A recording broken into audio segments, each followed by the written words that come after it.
নমস্কার বন্ধুরা, আপনাদের আরো একবার স্বাগত জানাই পাবলিক ভিউ কলকাতাতে।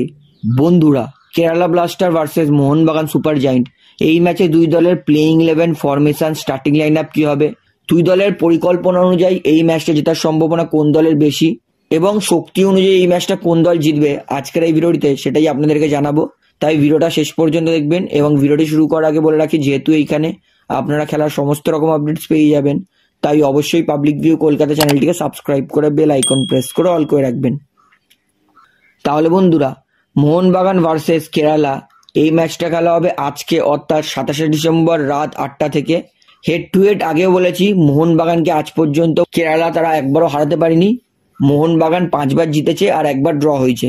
শক্তির দুর্বলতা আমি আপনাদেরকে আগেও একটা ভিডিওতে জানিয়ে দিয়েছি, তাই এই ভিডিওতে আর আলাদা করে শক্তির দুর্বলতা বলছি না, সরাসরি প্লেইং 11-এ আসছি। কেরালা যেহেতু মুম্বাইয়ের বিরুদ্ধে 4-4-2 ফরমেশনে খুবই সুন্দরভাবে 2-0 ম্যাচ জিতেছে, তাই মুম্বাইয়ের বিরুদ্ধে যেই প্লেইং 11 ফরমেশন খেলিয়েছিল সেটাই আরও একবার কেরালা খেলাবে কোচ ইভান ভুকামানোভিচ। যেখানে কেরালার গোলকিপারে থাকবে সচিন সুরেশ, চারের ডিফেন্স, রাইট ব্যাকে থাকবে প্রীতম কোটাল, লেফট ব্যাকে থাকবে নৌচা সিং, দুটো সেন্টার ব্যাক সেটা থাকবে মিলস ডেনরিক আর মার্কো লেস্কোভিচ। তো এই চারজন হবে কেরালার ডিফেন্সে, এবং কেরালার দুটো ডিফেন্সিভ মিডফিল্ড সেটা হবে দানিশ ফারুক আর ভিভিন। তো এই ছজন মিলে কিন্তু কেরালার জন্য ডিফেন্স করবে। এবং কেরালা তারা যেহেতু অ্যাড্রিয়ান লুনার মতো প্লেয়ার তাদের দলে নেই, তাই কেরালা কিন্তু সেন্ট্রালি মানে মাঝখান থেকে অপারেট করতে পারছে না, তাই তারা উইংয়ে দুটো আক্রমণাত্মক প্লেয়ার খেলিয়েছে। একটা হচ্ছে ডান দিকে রাহুল কেপি এবং বাঁ দিকে আইমেন। অর্থাৎ কেরালা তাদের কিন্তু মাঝমাঠ থেকে আক্রমণ ক্রিয়েট হবে না, দুটো সাইড দিয়ে আক্রমণ ক্রিয়েট হয় বেশি, রাহুল কেপি আর আইমনের দিক থেকে। এবং দুটো স্ট্রাইকার থাকবে ডিমিট্রিয়াস ডেমন্টকস আর খাওয়া পেপরা। অর্থাৎ আপফ্রন্টে এই দুই বিদেশি মিলে কিন্তু যথেষ্ট ভালো যুগলবন্দি তৈরি করেছে। দুটো প্লেয়ার মিলে কিন্তু দুজনকে পাস দিয়ে গোল করাচ্ছে। অর্থাৎ দুটো স্ট্রাইকার খেললে যেরকম খেলা উচিত এরা দুজন কিন্তু ঠিক সেরকম খেলছে অ্যাড্রিয়ান লুনা অ্যাবসেন্সে। অর্থাৎ যেহেতু লুনা নেই, তাই কেরালার কিন্তু মাঝখান থেকে অ্যাটাক করার চান্সটা কম, তাই সাইডের বেশি চাপ পড়তে পারে। তো এটা হবে কেরালার playing 11 formation starting line up. এবং কেরালা কোন প্রান্ত দিয়ে অ্যাটাক করে সেটাও আমি আপনাদেরকে জানিয়ে দিলাম। এইবারে আছে মোহনবাগান দলের ওপরে। তো মোহনবাগান দলে ক্ষতি প্রচুর। সাহাল আব্দুল সামাদ খেলবে না, ব্র্যান্ডন আমিল খেলবে না, লিস্টন কোলাসোর কার্ড সাসপেনশন আছে।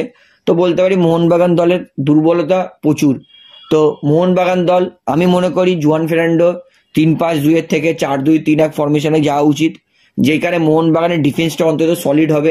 কারণ লাস্ট ম্যাচ 4টে গোল খেয়েছে, যেটা অনেকই খারাপ ব্যাপার একটা। তাই মোহনবাগান আমি মনে করি 4-2-3-1 ফরমেশনে যাওয়া উচিত, যেখানে গোলকিপারে থাকবে বিশাল ক্যাথ, চারের ডিফেন্স, রাইট ব্যাকে থাকবে আশিস রায়।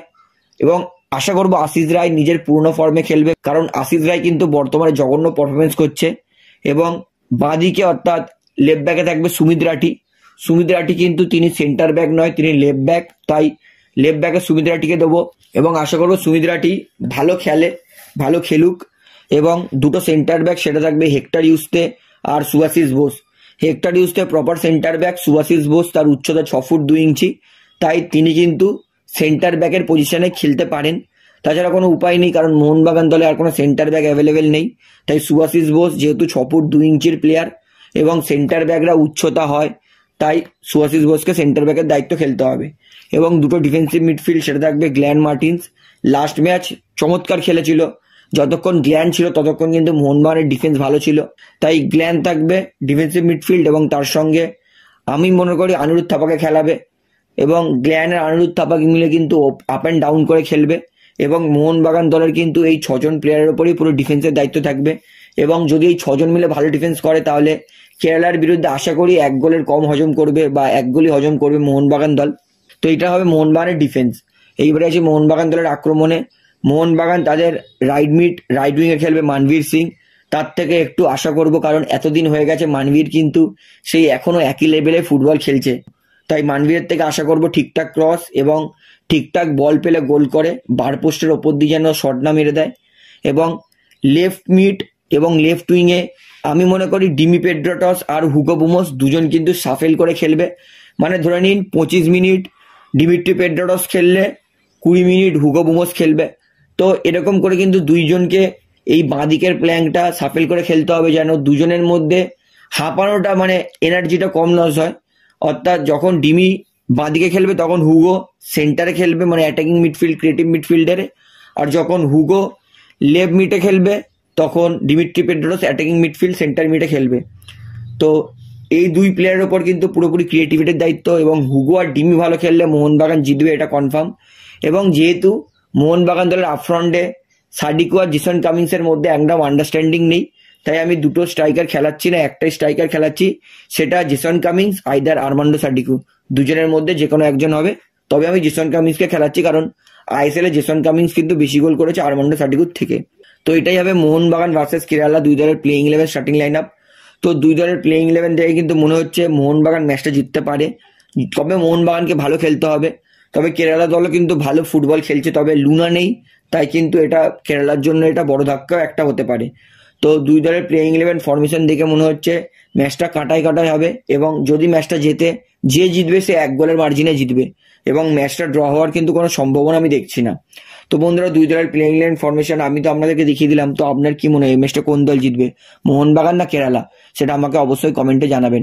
তাহলে বন্ধুরা, আজকের এই ভিডিওটিতে আমার আপনাদেরকে এতটাই বলার ছিল। তো আশা করি ভিডিওটি আপনার ভালো লাগলো। তো ভিডিওটি ভালো লাগলে অবশ্যই লাইক করুন, কমেন্ট করুন, শেয়ার করুন, এবং বন্ধুরা চ্যানেলটি যারা নতুন আছেন সবাইকে এক অনুরোধ করবো, তারা অবশ্যই পাবলিক ভিউ কলকাতা চ্যানেলটিকে সাবস্ক্রাইব করে বেল আইকন প্রেস করে অল করে রাখবেন। ধন্যবাদ।